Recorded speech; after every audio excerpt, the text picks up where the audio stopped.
in this room in the head office of the Economic Commission for Latin America and the Caribbean, and especially the journalists that have registered to participate in this launch, either present here or connected online, as well as a greeting to all our ECLAC colleagues. The presentation of this document will be headed, of course, by the Executive Secretary of ECLAC, Mr. José Manuel Salazar-Xirinachs, who will deliver the main conclusions of the report. We're also accompanied by the officers in charge of the economic aspects of the International Trade and Integration Division of ECLAC, who are responsible for this work, Mr. Keiji Inoue, who is in charge of the division, Mr. Miriam Sebastián Durán, and Mr. Redos, and also Silvia Hernandez is present here, who is Chief of the Cabinet, Luis Yáñez, of Secretary of the Commission, and to all the directors of ECLAC who are present with us here this morning.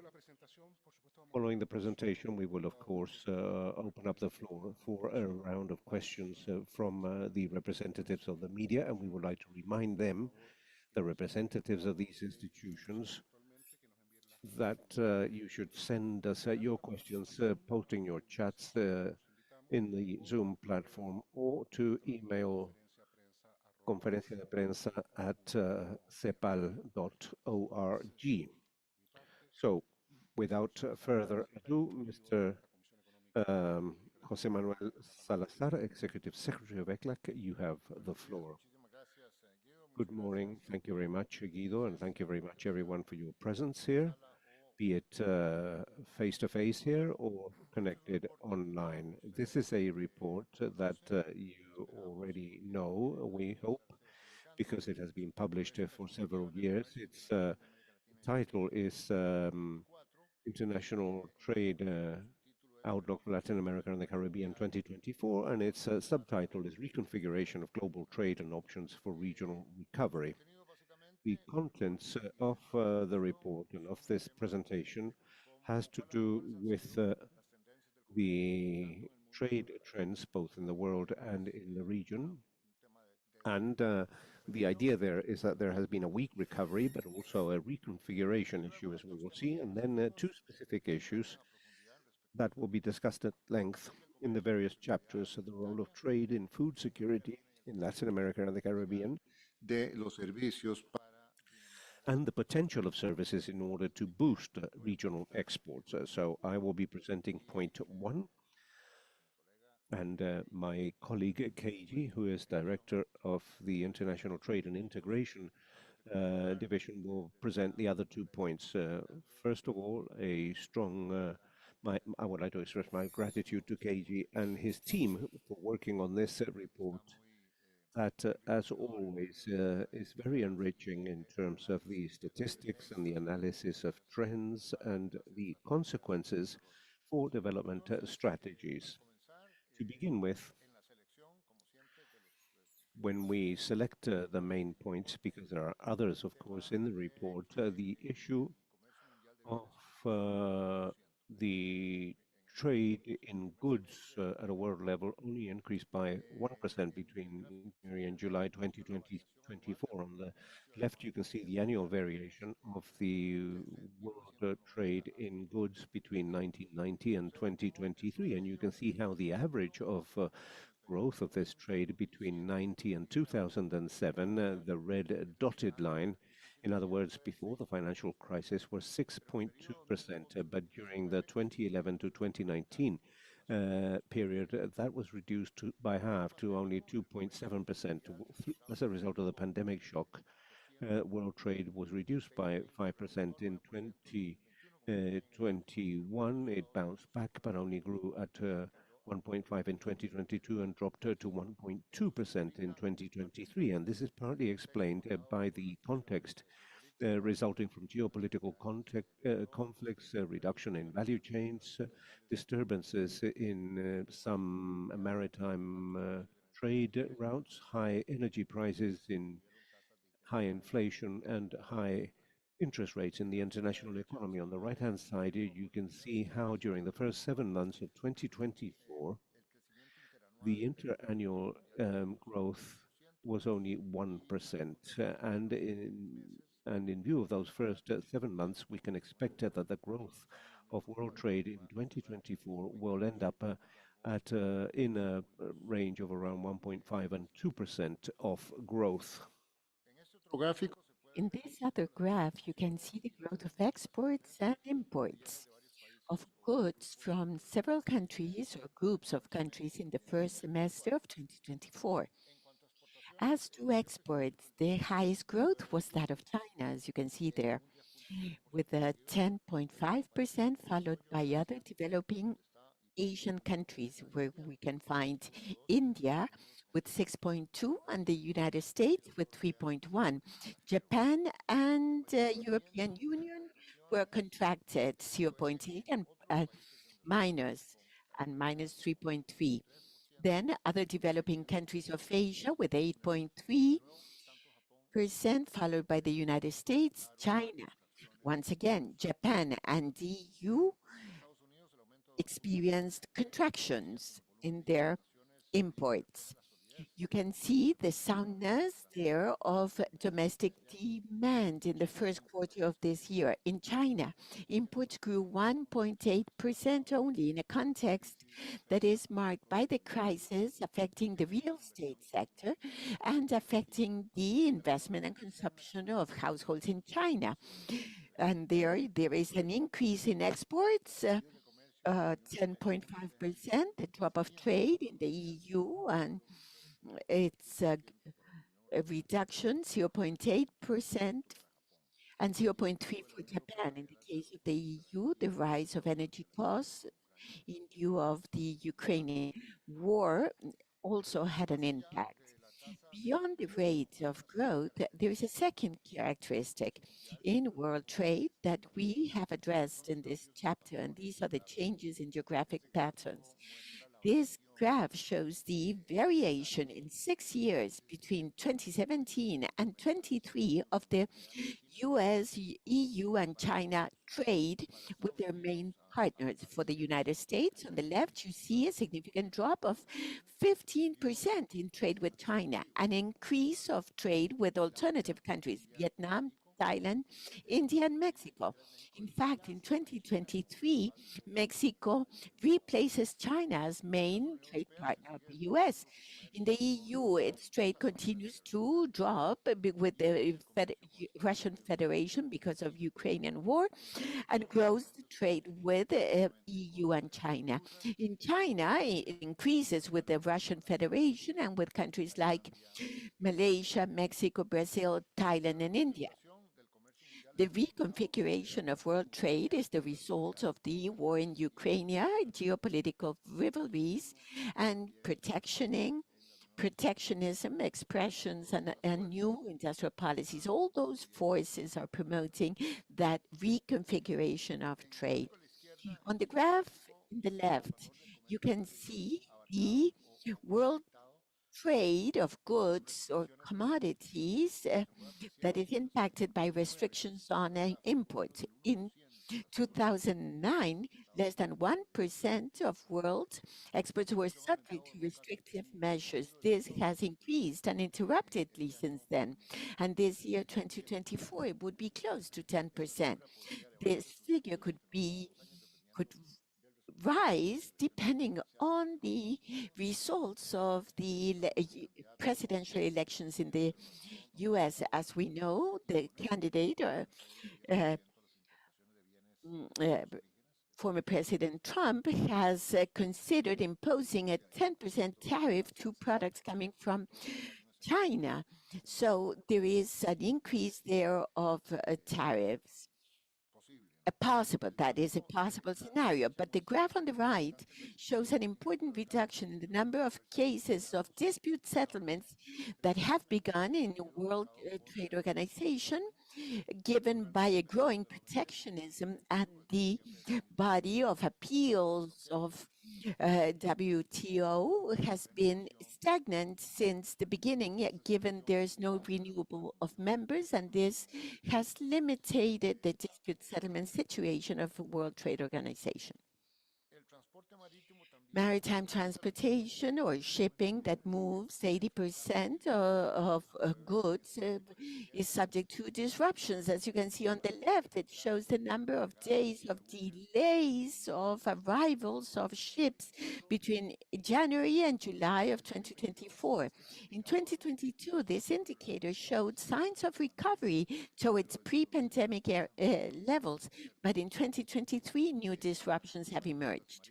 In the main maritime paths, the attacks of Houthis of Yemen against ships obliged them to deviate their paths going to Africa and then increasing their travel times. And also the drought of Panama in 2023 has forced to restrict the number of ships crossing the Panama Canal, although this has been reversed partially in 2024.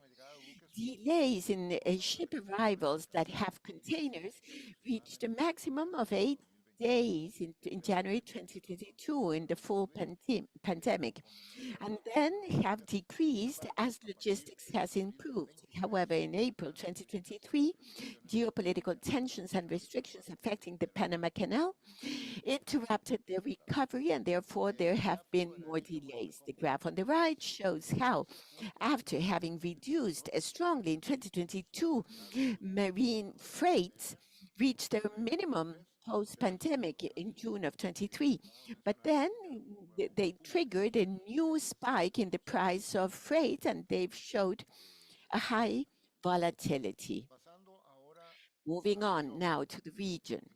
In these two graphs, you can see how in the first semester of 2024, there is a recovery of regional exports of goods and services. The graph on the left shows that during the first semester of 24, the export of goods in the region grew at 4%, whilst in the first half of 23 had been contracted to -1. The export of services slowed down from 18 to 11.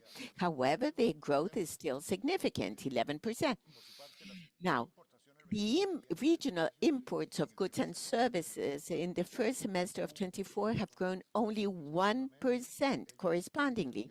And that evidences the weakness of the demand, and the regional GDP would grow only at 1.8% this year. The graph on the right shows that the categories of exports of goods during the first semester of 2024 were the agricultural products, mining and oil, and both grew at 11%. And the exports of manufacturers showed a net stagnation that is maintained since the first half of 2023. The most dynamic categories of service exports are transportation and traveling that grew at 11 and 13%. Transportation was driven by the highest dynamism of goods exports, and the travels by the increase of reception tourism. Other services, modern services, grew at 9% as compared to the first semester of 2023. In the first semester of 24, the intra-regional export value, this is intra-regional trade, very important topic, dropped in 7%, influenced by the low growth of the regional GDP of 1.8%. The drop of interregional trade was reproduced in the exchanges inside the main sub-regional integration mechanisms, except for the Central American Common Market. The main drop was in Mercosur, where the intra-bloc exports dropped 13%, given the economic situation of Argentina, and also 35% drop. The main affected sectors were manufacturers, spare parts, machinery, equipment. The contraction of intra-regional trade is especially serious because it is a trade that's highly intensive in manufacturers.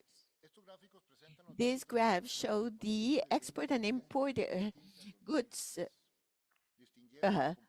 in 2023. Here you have price, volume, and value. For 2024, it is forecasted a recovery of trade of imports and exports as compared to 2023, and this is explained by an increase in the volume offsetting the quality of prices, and that determines a positive growth in the value.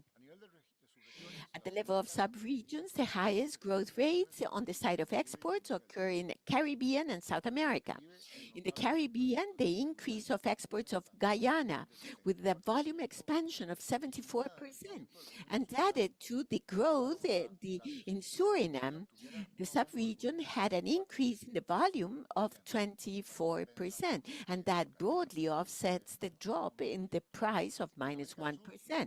In South America, we can highlight the increase of the volume exported of agricultural products like soybean, corn, and wheat, with rises between 70% in Argentina, and cotton exports increased in sugar, beef, all of them increased as an increase in volume vis-à-vis the average.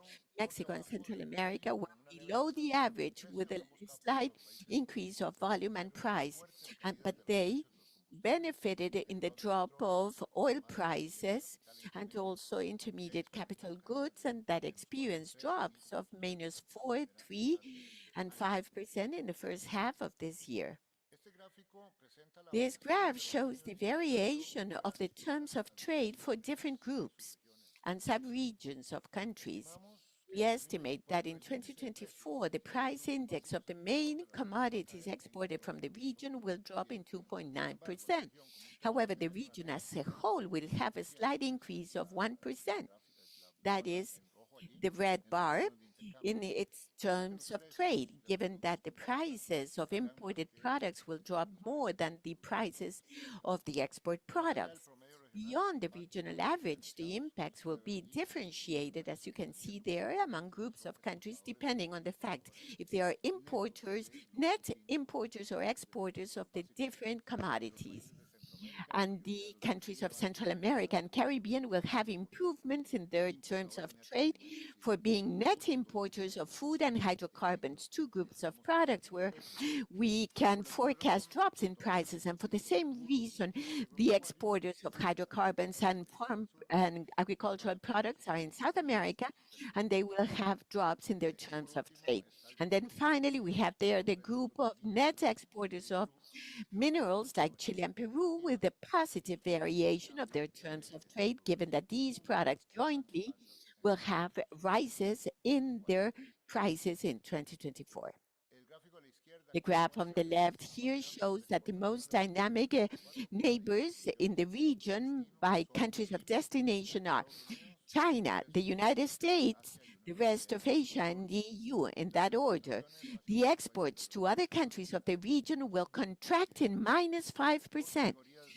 By categories of products, the graph on the right, the highest growths will be agricultural products, followed by mining, oil, and manufacturers then afterwards. It is estimated that for 2024, exports of services will have an increase in the values of 12%, promoted by the recovery of the trips, travelings in modern services, green, yellow, and to a lesser extent, transportation of goods, which is in blue. Now, the countries for which highest rises in export of services are Mexico 16%, Costa Rica 21%, El Salvador 21%, in addition to the CARICOM countries 14% in export of services. In the case of imports, there is an increase quite modest. This is because of the drop of imports of goods in the region. The highest drops, as well as in goods and services, will occur in Argentina and Bolivia, where the drops, it is estimated that will be of 12 and 8% correspondingly. This is a selection of the main trends that we have in the analysis of this report. And perhaps the take-home messages or conclusions are that world trade follows a low growth trajectory and also is going through a stage of a major reconfiguration in this context of geopolitical tensions, disruptions, protectionism. It is a changing situation. The United States is replacing imports from China, replacing them for alternative suppliers like Mexico, Vietnam, and India. China reorients its exports from the US towards major markets in development. In the region, Mexico mainly, but also Costa Rica and Dominican Republic are the winners of these processes. There is statistical evidence of this. And in terms of the regional exports of goods, after dropping 1% in 2023, they will recover in 2024, especially in terms of volume, not so much on price. Expansion is explained mainly by the increase of exported amounts of commodities, given that manufacturing exports will grow very slightly and lose weight in the regional market. There is a subject of reprimarization that we can talk about that later on. And finally, in 2024, the regional exports of services will grow at a rate of 2 digits for the fourth consecutive year, although the boom of tourism is almost coming to an end, but it could continue growing. And one final message is that in order to make more dynamic, diversified, sophisticated all the exports of goods and services, we require implementing productive development policies with a clusters approach included in our recently published outlook of productive development of Latin America and the Caribbean. This was the summary of the first chapter, and now my colleague, Keyu, director of the division, will present the two thematic chapters. Muchas gracias, Secretario.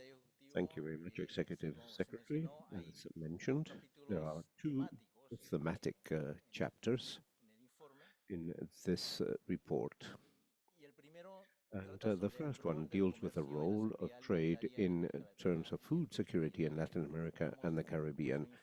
And since this is a trade report, we focused on the role of trade because we know that food security has several aspects and variables capable of impacting food security.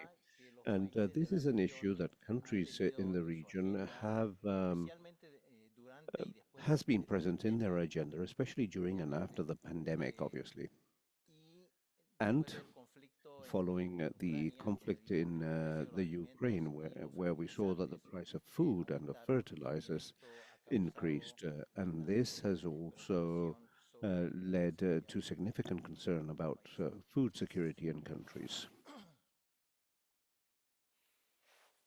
But first of all, let us see what we're talking about when we talk of food security.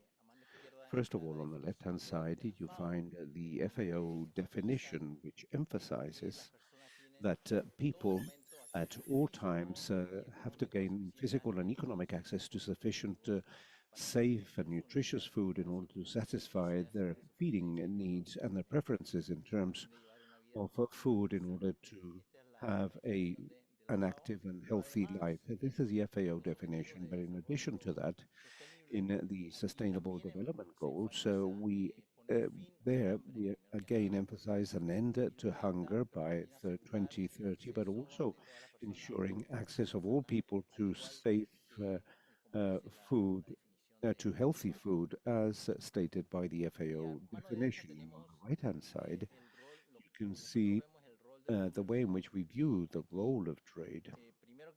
And here, first of all, because of structural reasons, some countries are unable to gain access to certain food, and thus imports could facilitate this situation because of insufficient availability of land or climatic conditions that cannot be changed. Por conflictos, fenómenos, but also because of shorter-term conflicts or phenomena that could temporarily restrict local production. And in terms of exports, this also generates revenues that could be devoted to the purchase of food. And another important point, or another important piece of data, is that Latin America is the main net agro-exporting region in the world, and thus plays a key role in the world's food security. And let us see how the region is faring in this sense.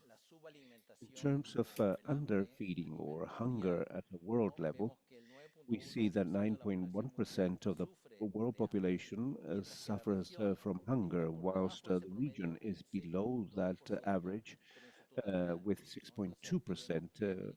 And therefore, we see here that South America is below the region's average, and likewise Central America and Mexico. But the Caribbean uh, has a s- we we find in the Caribbean we find that 17.2% of the population suffers from hunger, and we will have a look at why the Caribbean finds itself in that situation.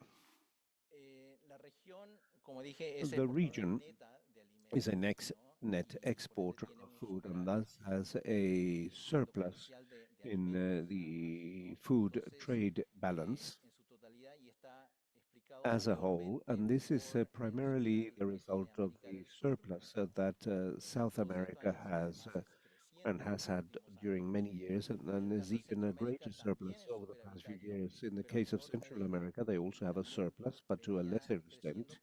That was on the increase, but lately that um, trade balance has dropped, and the Caribbean is in an opposite direction, where the food trade deficit in, has been on the increase. And if we look at this in terms of products but per sub-regions, we find that there is a tremendous heterogeneity in terms of the trade balance per category. For the region as a whole, have a surplus in practically all products except for dairy products and eggs. But we find that in South America, we have a surplus in all these products, including the ones that I mentioned. In the case of Central America, there are around four groups or categories of food where they have a surplus, but they also face deficits in products such as meat and fish, cereals, um, and in the case of the Caribbean, they have a slight surplus in only sugar, cocoa, and other products, whilst when it comes to the rest of the products, they experience a deficit.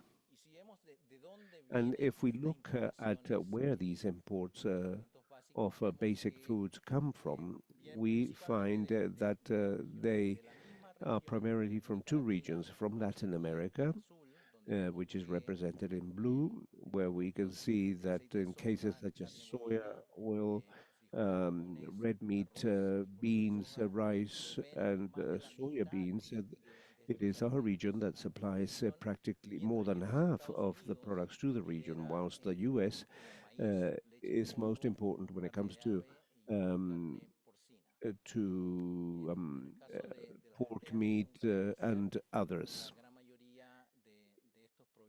Most of, in terms of pork meat, most of this comes from Canada to the region. Now, a measure of the dependence of countries in terms of the imports of food is what in English is called the food import bill. In other words, the amount paid for imports, the import of food, considering the cost of exports. And in general terms, the FAO, for example, breaks this down into export of the imports of goods. But as we have seen in the region, many countries also export services, especially in the Caribbean, where we find the biggest food security problem. We add to the services within exports, and we divide this up. We divide imports by the total imports of goods and services. And what we can see there is that most countries in the Caribbean have no more than 20% of dependency of the imports of food vis-à-vis their total exports, including also those Central American countries and Venezuela. But in the rest of the region, that is less than 20%.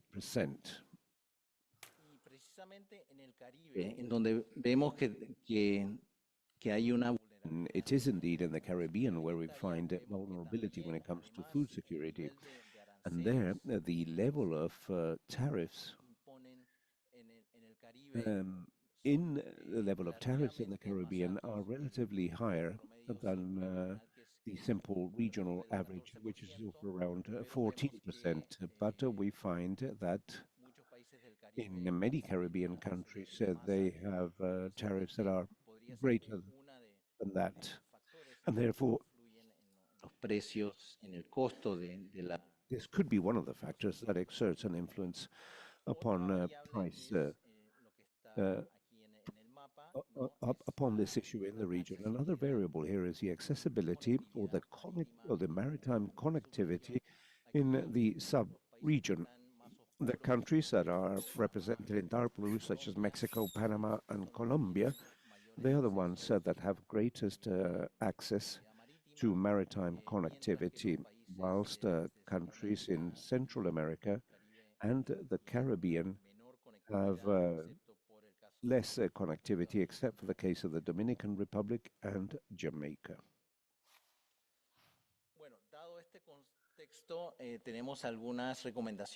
Now, given these contexts, we have some policy recommendations in terms of the role of trade to help overcome some of the difficulties of food security. One of them is to advance towards trade facilitation and the trade of food, for example, implementing the one-stop shops for trade, especially so that these one-stop shops be electronic instruments, and also making the border inspections much more dynamic and much more agile. And secondly, to standardize and have a mutual recognition of sanitary and phytosanitary regulations that are very important aspects when it comes to the arrival of food in different countries, to improve logistics, especially in the Caribbean, because there is a recent project that is still in the pipeline, which is aimed at creating a distribution hub between Barbados and Guyana. In addition to that, we have also evidenced that intra-regional food trading still has tremendous opportunities. On the one hand, completing a network of trade agreements, especially in the Caribbean and with other sub-regions in the continent. And in addition to that, we also feel that given that Latin America is a net exporter of food and is the most important region in the world, that we highlight this in multilateral fora in order to attract investment and financing and move towards a more sustainable food production in the region. Now we'll move on to the third issue, which is the trade in services as a booster of international trade. As we saw beforehand and as analyzed by the Executive Secretary, trade in services has been much more dynamic over the past 4 years compared to the trade in goods, but it is also related to digital trade and also with what we call the servicification of goods. In other words, that services contribute towards a more efficient production of goods. As we mentioned, total services have increased twofold at a world level during this period between 2010 and 2023, whilst trade in goods has only increased 55%, but modern services, those that are based on ICTs have increased threefold at a world level. And in the case of the region of Latin America and the Caribbean, we can see that the pattern is similar, but at lower levels, where total services did not increase twofold, but increased by practically 80%. No, sorry, modern services increased practically 3 times, at 2.4 times to be exact, and the other services increased by 2.8%. If, however, despite the fact that trade and services have been very dynamic, they have less weight in terms of total exports in the region. In world terms, for example, if we compare ourselves with the world average, we are below 25%, which is the weight of total exports at a world level, and the region only in the region only 14%. And in modern services, that is even lower, with 5%, which is what modern services represent in terms of total exports in the region versus 13% at a world level.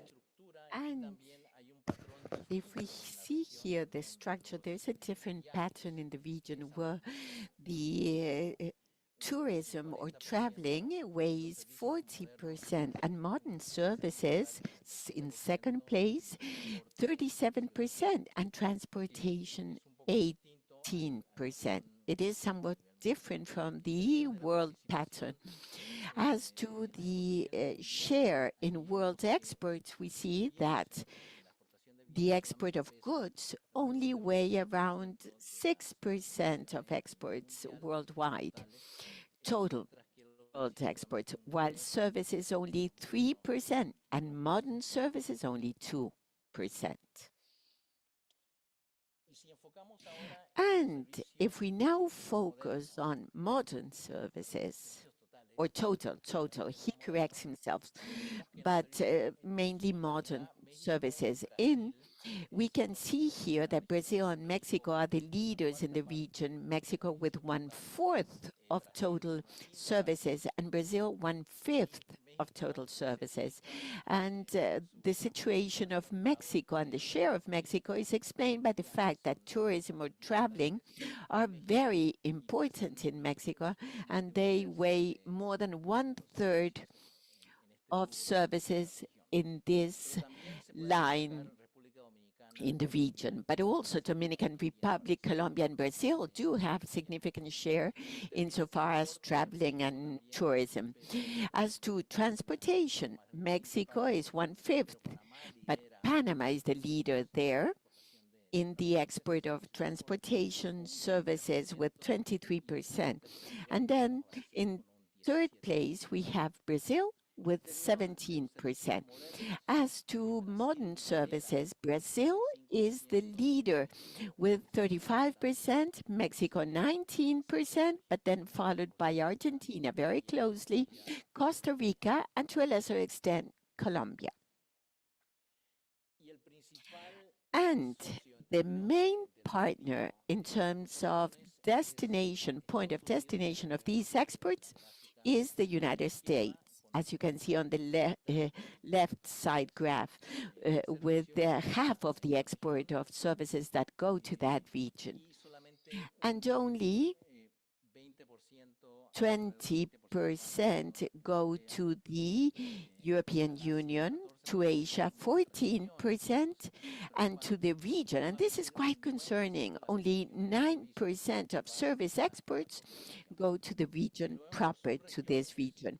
And if we see it by sub-region, the pattern is a bit different, where Central America and Mexico depend more on the United States market, given their proximity, and they are very close, not only geographically, but in terms of language and time zones that are very similar, and they facilitate export of services to the United States.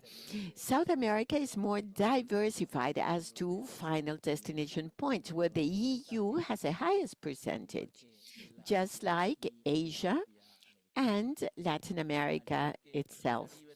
Just like the Caribbean, given its advantage that many of the countries are English speaking, they have a greater diversification of destination points of the services of this sub-region.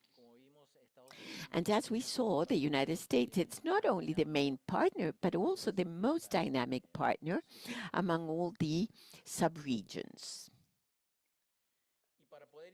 And in order to drive and promote regional service exports, we have here some policy recommendations.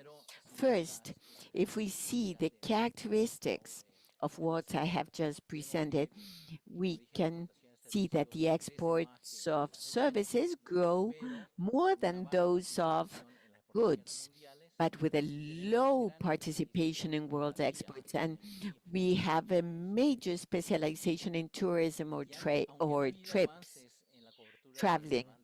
And although there has been progress in the coverage of bandwidth, fixed and mobile, still we have a lot of room in order to improve in access to bandwidth, broad bandwidth.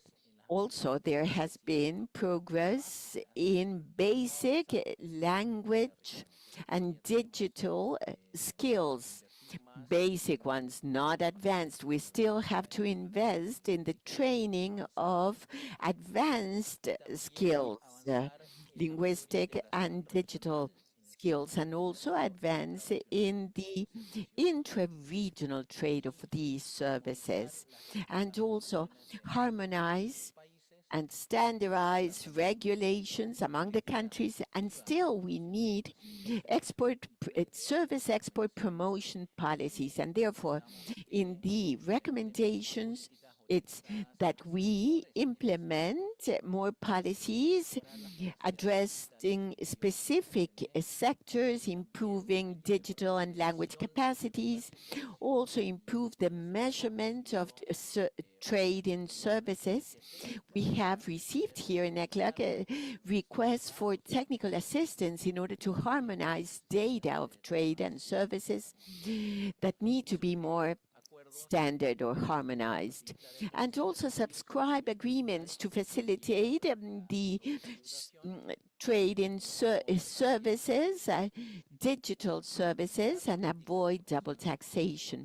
Also implement policies of export promotion, include there in the export promotion offices, include their services, but also promote women exporters that play a significant role in the export of these services. And also attract direct foreign investment that will expedite the development of these services, especially the modern services. Also, we need to have greater or better access to credit by SMEs, by women exporters of small and medium enterprises, and also promote productive chains among sectors of services and goods, because we see that services do play an important role for the diversification and value added to exports. Thank you very much. Thank you, Etinowe and Executive Secretary of ECLAC, for presenting the main results and data of this trade report. Now we'll move to the press conference with some questions and answers, please. And those that have we thank journalists, colleagues that are sending their questions. The first question, Executive Secretary, comes from Fabian Andres Candero from Thomson Reuters with the following questions. The growth of exports is more focused in volume sense, whilst the manufacturers are lagging behind. Is the region deepening its traditional position of being only suppliers of raw materials? And the advance of modern exports of services is viable to reduce the dependence of services and raw materials? And what are the challenges for legislation? Is there any forecast of what would the performance of regional foreign trade be in 2025? Fabián Andrés Canderos from Consum Reuters, Executive Secretary. The question is addressed to you. Thank you, Fabián Andrés Cambero from Reuters. Yes, in fact, as we mentioned in the presentation, the recovery of exports in the region in 2024 will be led by agricultural products with a growth of 11%, mining and energy 5%, whilst in the exports of manufacturers only 3%. From this point of view, this year, that dependence, traditional dependence of the region, is deepened regarding export of raw materials. It is more pronounced in South America and in some cases of the Caribbean. In the cases of Mexico and Central America, it's less. 80% of exports of Mexico are manufactured. So there is a great difference among the countries here in Latin America and the Caribbean. Now, this trend of deepening, this trend of being suppliers of raw materials or strategic minerals could continue deepening in countries like Peru, Chile, Bolivia, that are very rich in strategic minerals for energy transition and electromobility, this transition experienced in the whole world. So what we believe is that it is important to rethink the old and well-known concept of reprimarization. If there is a responsible development of these resources and value is added increasingly, and then this trend will reflect an opportunity for the world of contributing to decarbonization and not being interpreted as something negative. However, we are concerned about the low growth of manufacturing exports. In 2024, it is explained by the drop of 5% drop in intra-regional exports that are highly manufacturing intensive, and because of the low prices of different Asian manufacturers that compete with regional production, as we have been saying and including in our outlook in the of productive development policies in order to achieve greater dynamism in manufacturing exports. The countries of the region need to implement productive development approaches with clusters, perspectives, and also opportunities for reconfiguration of nearshoring and value chains, and countries should be placed in specific niches and leverage opportunities like Mexico, Costa Rica, Dominican Republic have been doing it with in medical devices and modern services. There was another question about modern services. Well, the value of those exports grew faster between 2010 and 23 to 7.1% per year than that of goods that grew only at 3.5. There we see the opportunity and the potential for growth, accelerated growth. However, modern services accounted only for 5% of total exports of the whole region in 2023.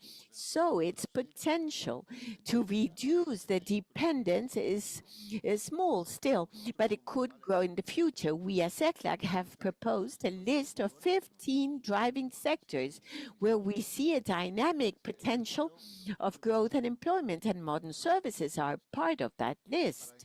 Now, to make the growth of modern services, several needs are in place to improve the skills of language and digital skills, improve the regulation of trade of services, eliminating discriminatory measures between national and foreign suppliers, and this can be included in free trade agreements in the chapter of services. And very important are the active policies for direct foreign investment and promotion of exports, supplemented with cluster policies in order to build competitive sectors after establishment of multinational companies. All these actions in general are required. And also there was one last point, that if we have forecast on how the foreign trade would be next year, we didn't include a forecast for 2025 or an outlook. But WTO says that the mild growth of world trade will continue in 2025 with important risks like the scaling up of political tensions, the results of the US elections, the impact on international transportation. But in spite of that, we continue insisting in that the present context shows important opportunities for nearshoring in the region, energy transition, electromobility, strategic minerals, etc. Thank you, Executive Secretary. And Fabian Cambero from Thomson and Reuters. We face a slight technical hitch with the transmission, but the full answer will be sent to you. And I understand that our technical teams have already fully established the quality of the transmission, and so we can continue as from now. I would just like to guarantee the Reuters correspondent that the full answer by the Executive Secretary will be provided with an adequate audio. Maria Martinez Muro, who is a correspondent of the EFE, the press agency, asked what will be the impact upon regional trade of the results of the US elections in the next few days and the hypothetical return of ex-President Trump to government. Well, there is tremendous uncertainty at a world level regarding the consequences for the trade openness and for multilateral trade. If President Trump was elected, and this is due to proposals that he has made during his campaign that aim at increasing trade barriers, especially tariff barriers, for many countries of the world, but for some in more specific terms. And the region is not absent in this concern because the US continues to be our main trade partner with more than 40% of the total export of goods in the region, with major differences among countries, as we know, but important, however, for all countries in the region. And therefore, in a hypothetical scenario of the victory of President Trump, which leads to this increase in tariff barriers, the whole region would be impacted, especially despite the fact that the FTA doesn't allow this in principle. But if there was an increase to violate these rules, Mexico, for example, would be tremendously impacted by this. 11 countries in the region, Mexico, 6 countries in Central America have valid free trade agreements in place, and that in principle should grant protection. That is indeed the purpose of these FTAs, and that is what will be put to the test very clearly. But of course, it is always crucial for countries in the region to explore new markets, trade with Europe, with China, and with the whole global South. That's basically it. Thank you. Thank you, Executive Secretary. And now we offer the floor to questions from Paulina Abramovich, who is from the France Press. And she asks the following. She says the better performance expected for this year of regional exports responds to the amount exported in terms of oil, soya beans, and other basic products. Do you foresee the same trend for 2025 or a recovery in terms of manufacturers? And Paulina also asks, well, she says that Chile has just approved.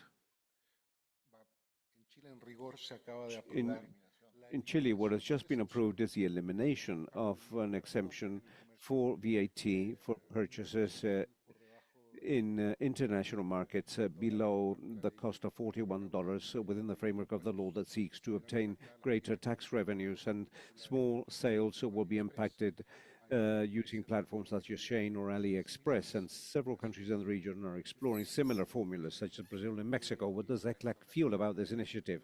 Do you believe that the establishment of these types of regulations could encourage national or regional manufacturers? So would you recommend its adoption? Those are questions by Paulina Abramovich from France Press.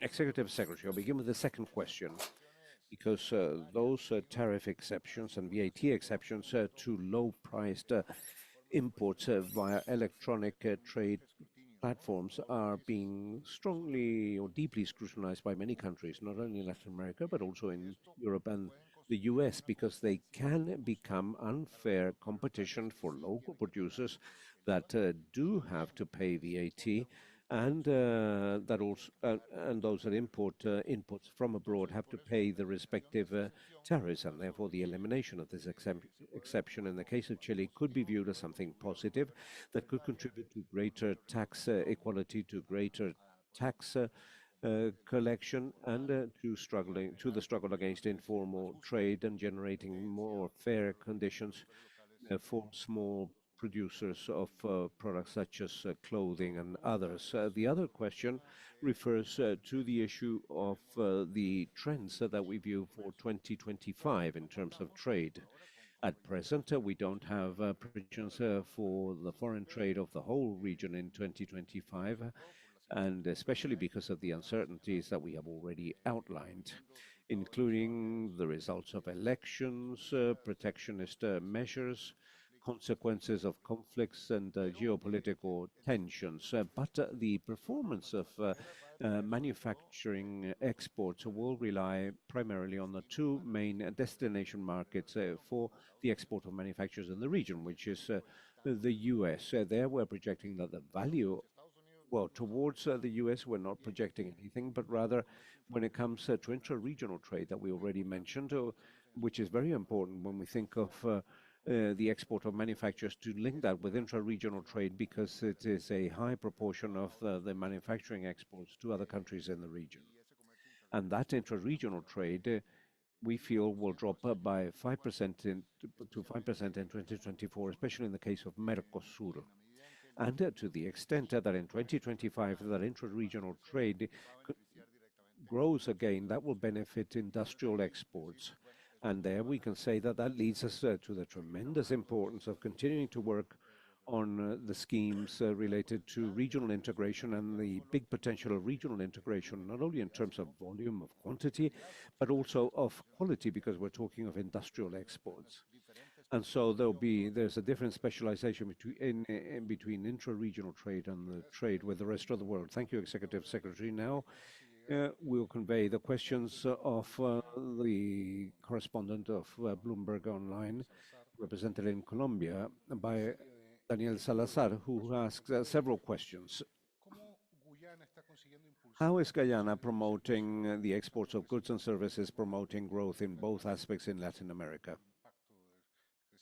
What is the impact of the Guyanan growth in terms of regional figures? What role is played by China in the trade dynamics of Latin America, and what can be expected for 2025 in the midst of an economic slowdown process of this Asian giant? What will be the implications for Panama faced with the lower level of exports and services in 2025? What expectations do you have for that year, and how the increase of some raw materials is playing in favor of the exports of goods in the region in 2024? In addition to oil, what is contributing to these processes for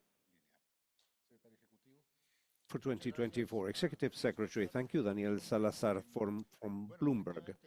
Indeed, this year Guyana will head the increase in exports with a projected increase in terms of value of 77%.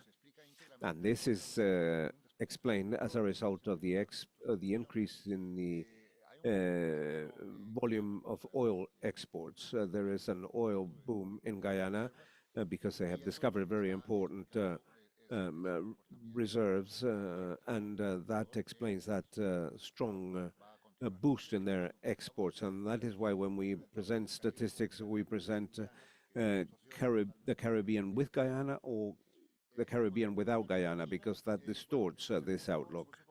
Well, China is a second trading partner for South America and the Caribbean, the main one for South America, representing 13% of our total exports and has generated a high percentage of our imports. It's the main market for the export of raw materials in the region and an increasingly important supplier of manufacturers for all countries and also capital and inputs. And in this context, the perspectives of growth in China are fundamental for our exports, especially from South America. In 2024, we project that regional exports to China will grow by 6%.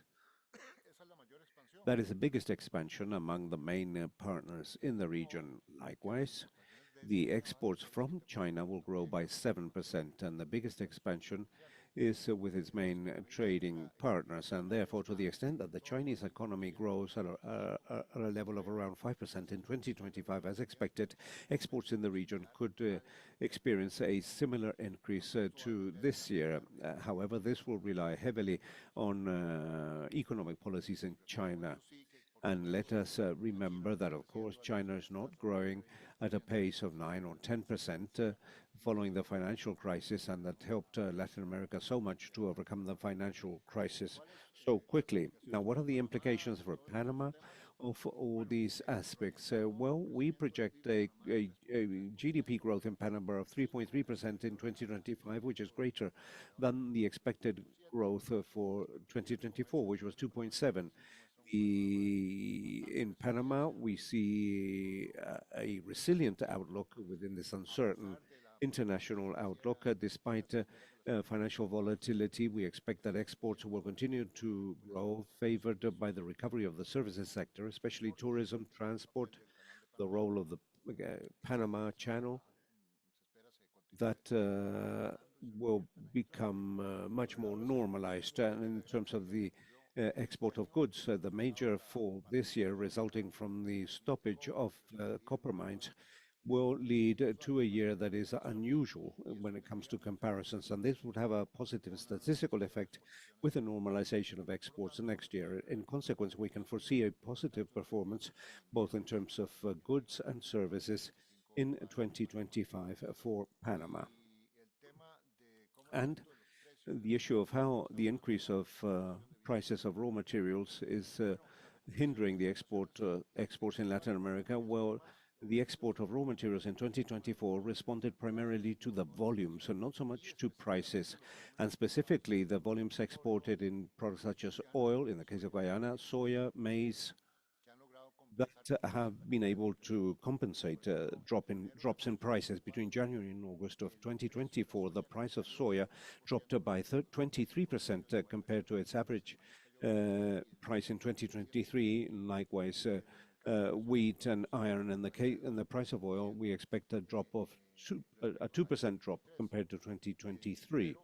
However, as has been mentioned, volumes compensate for that, and it would be very good for the stars to be aligned and for prices to be a little higher, together with an increase in the exports in volume terms. Thank you, Executive Secretary. Carmen Esquivel, who is a correspondent of Prensa Latina, press agency, and she asks the following: how could Latin America and the Caribbean revert the contradiction of being the main net exporter of food at a world level and at the same time have the greatest access cost to healthy diet, and that 41 million people suffered from hunger in 2023, and how this could impact international trade in the region? What would be the impact of international armed conflicts that are presently underway? I understand that this will be a question that will be answered by the person in charge by KG Inoue. Thank you, Guido, and thank you, Carmen Esquivel, for your question. As I mentioned during my presentation, or at the beginning of my presentation, food insecurity in the region is not primarily the result of lack of supply of food. On the contrary, there is an important supply of food. but rather because of the difficulties experienced by large segments of the population in terms of gaining access to an adequate diet resulting from their low income. And so this has to do with social development issues. And now, here we find multiple factors and inequalities, and therefore, if we're going to deal with that, we require a more coordinated approach, bringing together the different public policies that have an impact upon that aspect. One of them is the trade policy, because the reduction of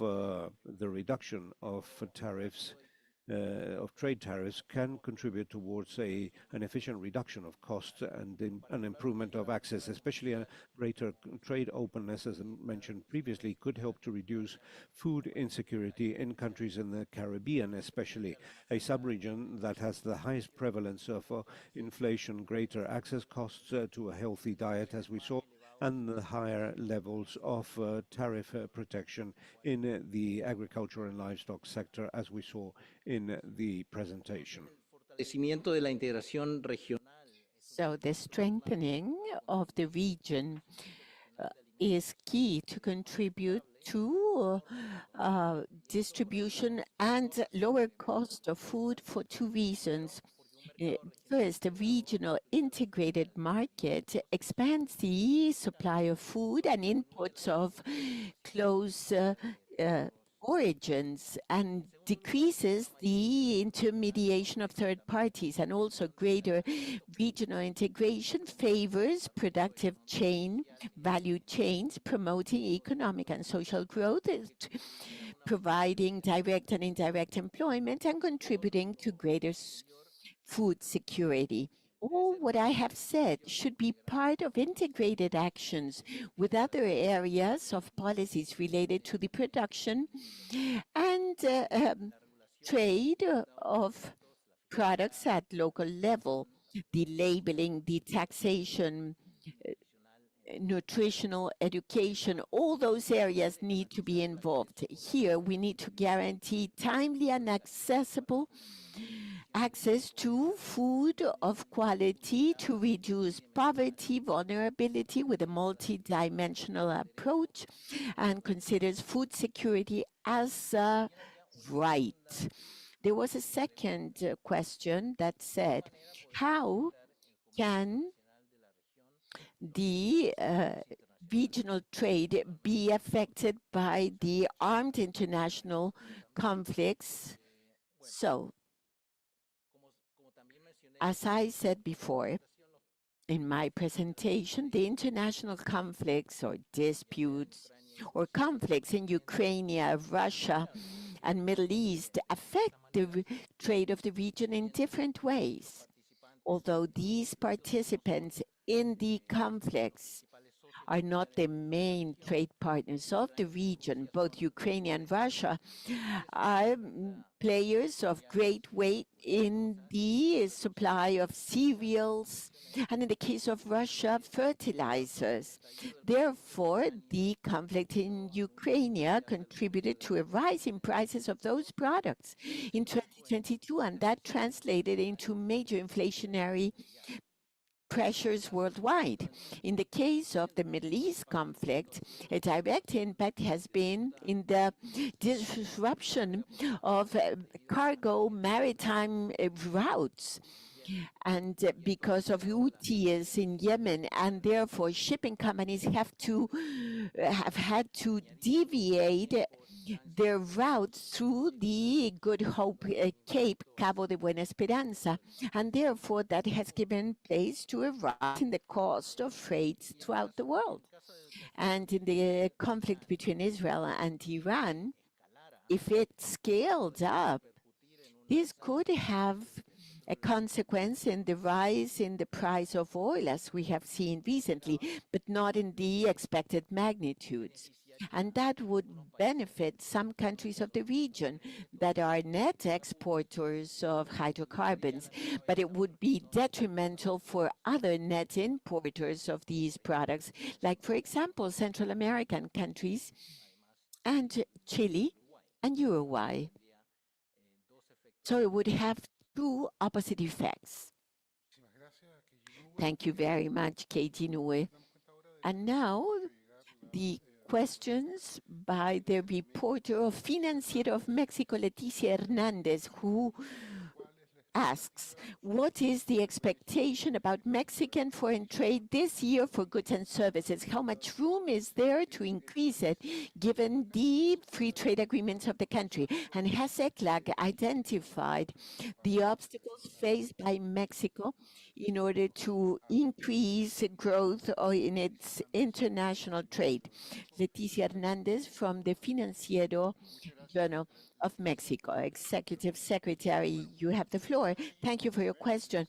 Well, the exports of Mexico grew at 3% the first semester as compared to the same time in previous year. And that is below the regional average of 4% until June. The exports had grown to the U.S. in 3.8%. For example, led by automotive sector that grew at 3.9%. However, those sent to the EU dropped in 8% and to China 9%. The oil exports dropped in 5.7% according to the INEGI. An update of figures of INEGI confirms that retrocession of Mexican exports to the EU and China and the slowdown to the US. As to services, Mexican exports showed an increase of 11%. That's significant in the first semester of this year. And imports of services showed a -11 rate, given the higher demand. As to goods, it is projected an increase of 2% in the value of goods exported in 2024. In that case, 1% in prices and 1% because of volume. On the side of imports, it is projected at 3% growth.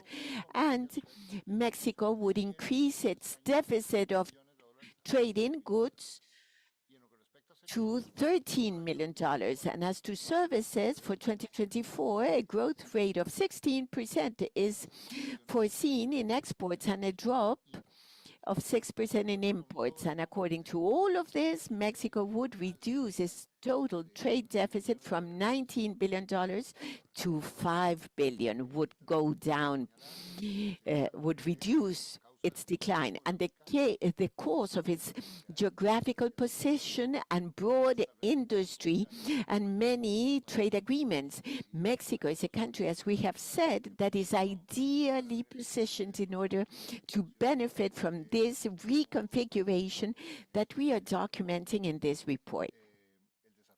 The challenge of Mexico and its shares with other countries of the region is continue diversifying and adding knowledge, know-how, and to the export of goods and services. And with this, you need productive development. And Mexico has excellent practices in aerospace industry, in software, in medical devices, automotive. It has development poles, and the new government has announced that this is going to be a major priority. And this, of course, is an excellent forecast for the future. Now, the most important risk for Mexico is what policies the new government of the U.S. will adopt vis-a-vis trade with the world, with Mexico, and nearshoring. Thank you very much, Executive Secretary. Also, in Mexico, there is, as to Mexico, another question of Silvia Rodriguez from Forbes, Mexican version. And in 2026, there will be a revision of the free trade agreement between Mexico, US, and Canada. What are the prospects of that new treaty with the new US administration? And also, Silvia Rodriguez says that 80% of Mexican exports have as destination point the United States. Mexico should continue focusing energies to that destination point, the US, or it would be more appropriate to look to the South. That is Silvia Rodriguez from Forbes. KG, thank you, Silvia, for your question. Well, regarding the revision of the treaty of U.S., Mexico, and Canada, the Mexican government, with the new president Claudia Sheinbaum, has says that wants to keep the treaty with few modifications, given that the countries of the treaty are not competitors, supplement each other rather. Therefore, the main concern in the U.S. as to the revisiting of this treaty is to avoid that this agreement be leveraged by other countries like China to avoid the high tariffs of many of its products in the U.S. market.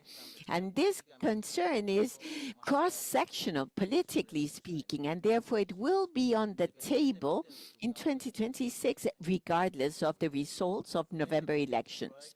And in this context, it's likely that the U.S. will harden its the origin criteria of the TMEC in order to disincentivate Chinese investments in Mexico.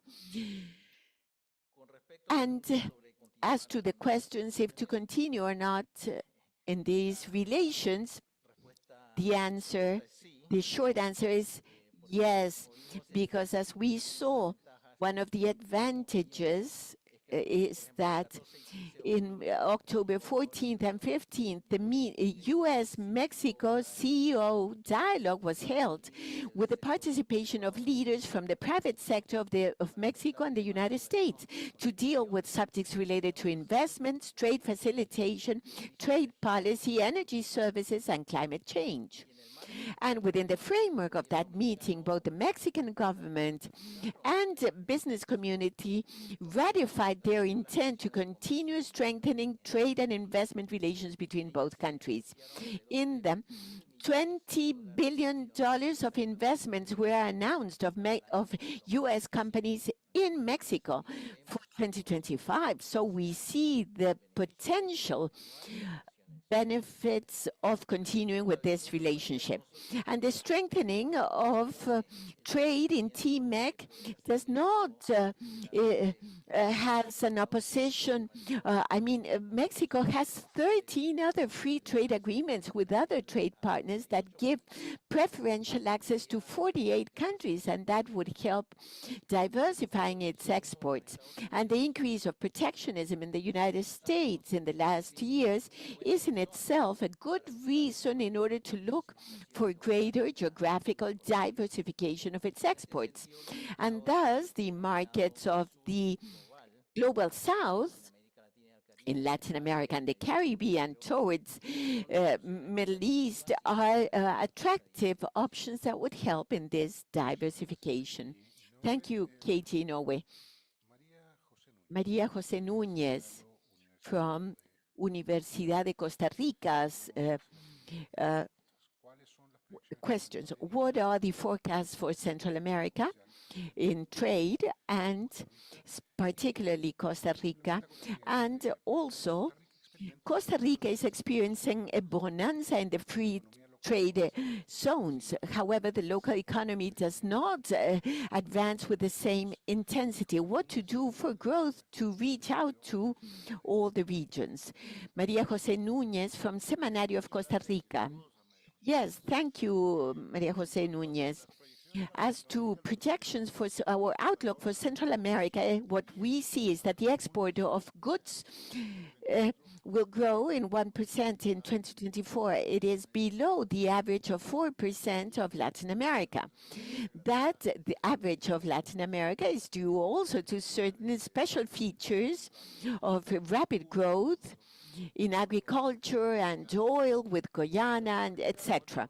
For Costa Rica, according to the Procomer, between January and September of this year, goods exports increased 8% as compared to the same period of previous years, reaching to $14.6 billion.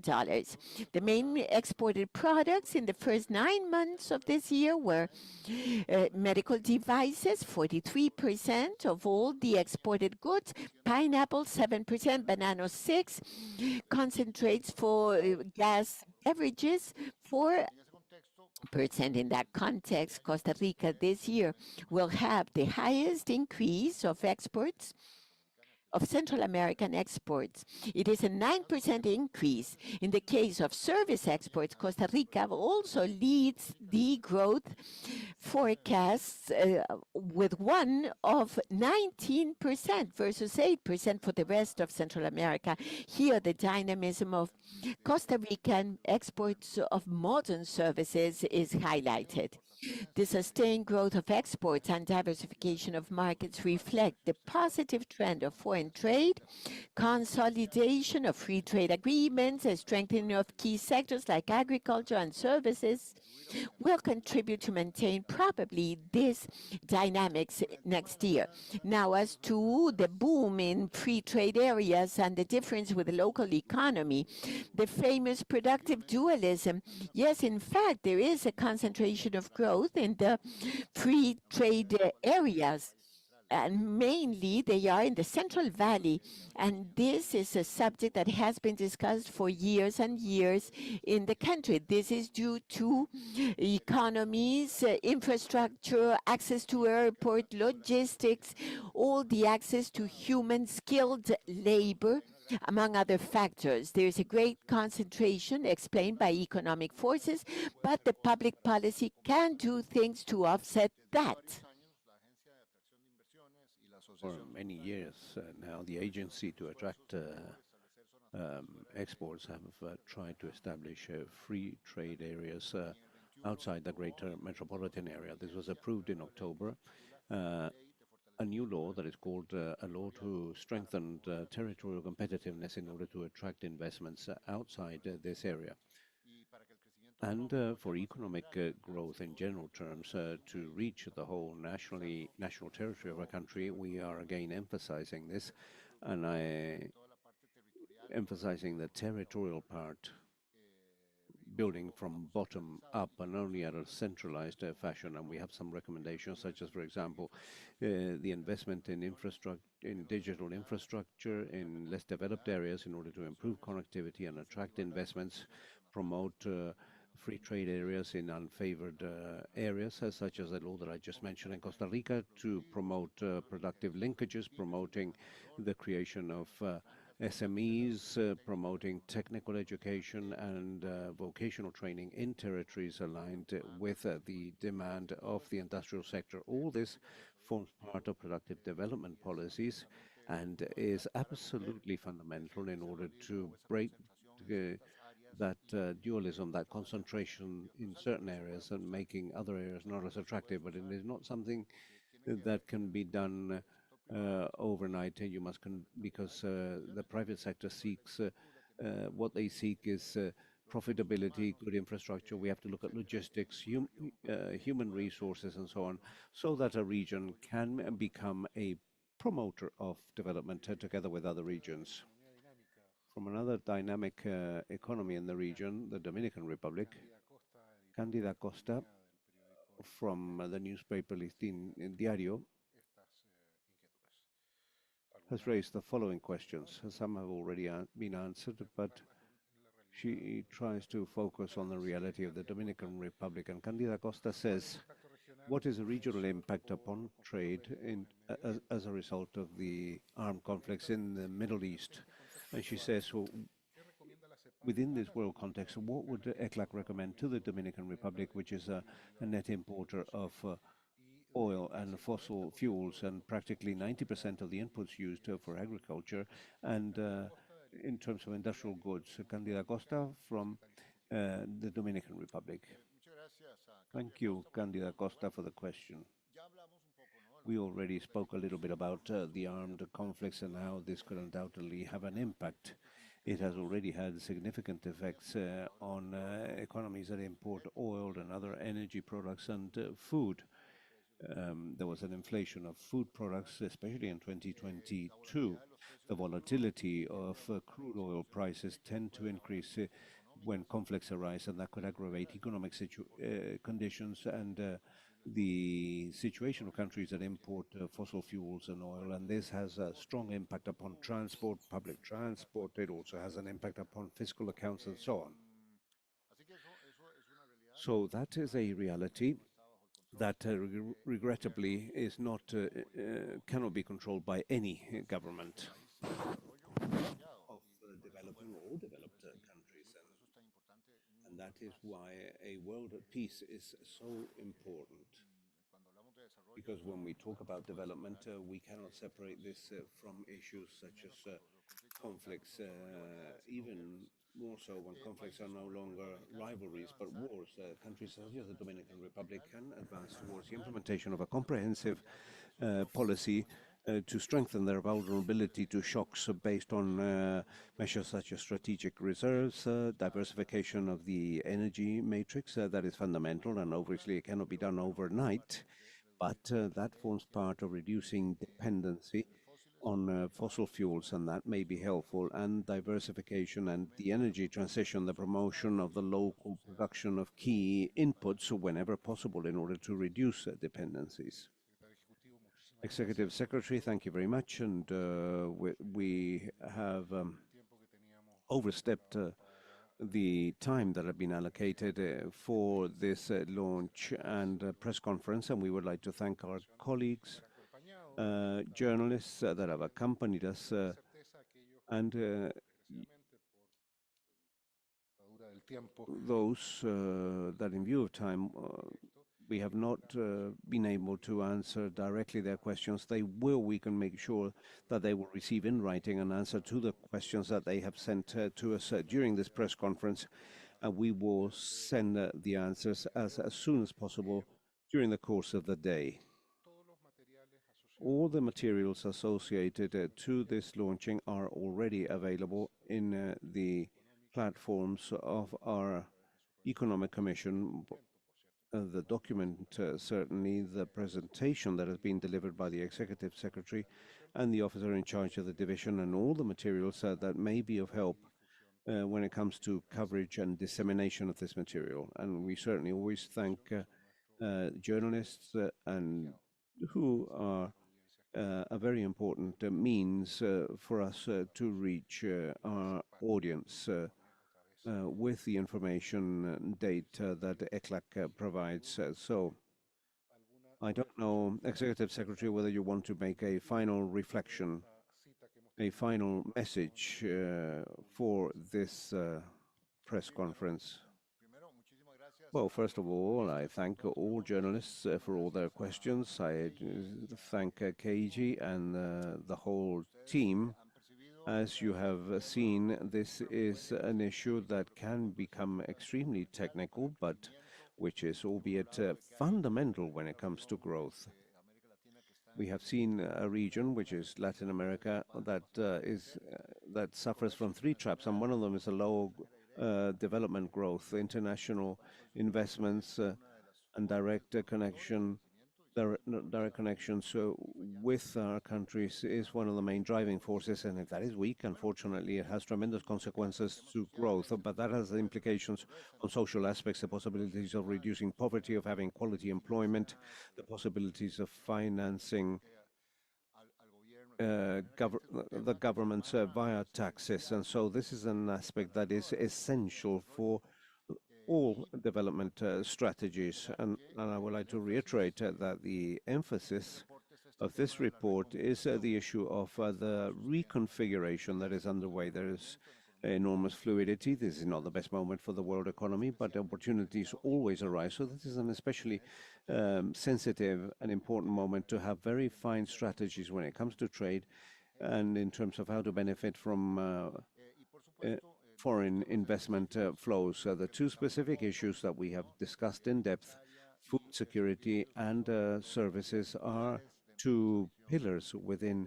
that vision of growth, employment and well-being. So I reiterate the invitation to you all to read the report. Thank you very much. Muchísimas gracias, Secretario Ejecutivo. Thank you, Executive Secretary, and thank you to all colleagues that have accompanied us in this launching. The press unit is available to monitor any requirement or to follow up with any requirement that the media can have about this contents, and we warmly invite to continue to pay attention because we will have upcoming invitations to the launch of new documents of ECLAC. So thus we conclude this press conference. Thank you very much, everyone.